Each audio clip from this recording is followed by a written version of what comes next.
Assalamualaikum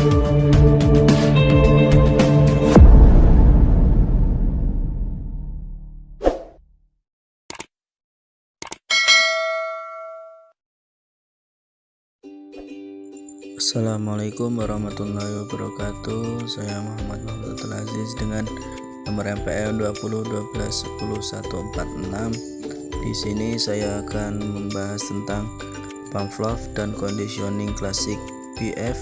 Skinner dan conditioning operan Albert Bandura dan teori belajar sosial.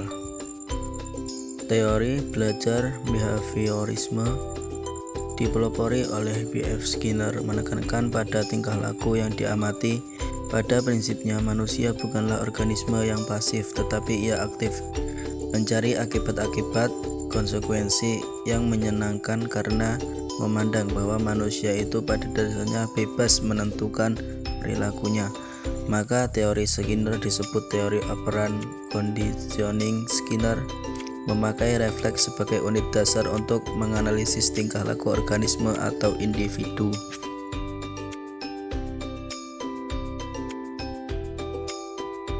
Selanjutnya, behaviorisme mementingkan pengaruh lingkungan, mementingkan bagian-bagian, mementingkan peranan reaksi atau respon, mementingkan mekanisme terbentuknya hasil belajar, mementingkan hubungan sebab akibat pada waktu yang lalu, dan mementingkan pembentukan kebiasaan.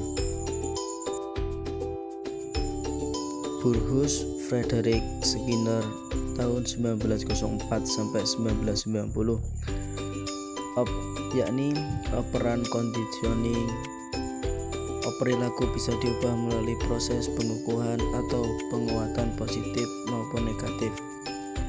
Selanjutnya, teori belajar sosial atau Bandura, yakni modeling peragaan efikasi diri, self-regulated learning atau kemampuan sendiri.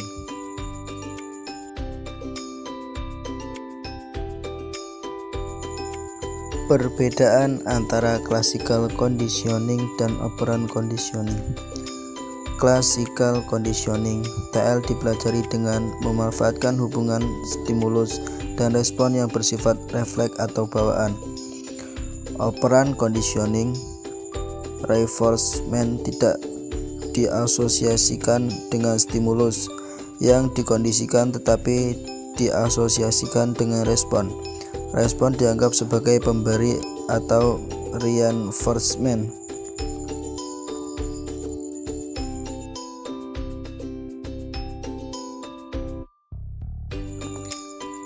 Ivan Petrovich Pavlov tahun 1849 sampai 1936 berpendapat bahwa classical conditioning, pengkondisian atau persyaratan klasik, adalah proses yang ditemukan Pavlov melalui percobaannya terhadap anjing. Perangsang asli dan netral dipasangkan dengan stimulus bersyarat secara berulang-ulang sehingga memunculkan reaksi yang diinginkan.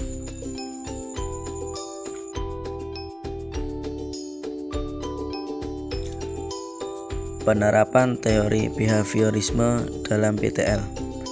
Strategi pengubahan sikap dan perilaku SJR jelas. MLL ketegasan dalam menghubungkan variabel bebas dan tergantung. Strategi ini dapat berhasil apabila cara pengubahan sikap dan perilaku dilakukan secara cermat. Misalnya dengan cara yang pertama, menetapkan terlebih dahulu sikap yang akan ditanamkan. Yang kedua, mengetahui sikap yang dimiliki oleh orang yang bersangkutan sebelum diberi perlakuan. Yang ketiga, memilih pengukuh primer atau sekunder secara tepat. Yang keempat, menetapkan jadwal pemberian pengukuhan terlebih dahulu. Penerapan behaviorisme di bidang pendidikan, yakni meningkatkan motivasi belajar melalui pemberian penghargaan bagi siswa berprestasi. Di bidang klinis dapat dimanfaatkan untuk mengubah perilaku yang maladjustment dengan cara memperkuat perilaku yang diharapkan dan meniadakan perilaku yang tidak diharapkan. Di bidang industri untuk meningkatkan dan mengurangi pembolosan.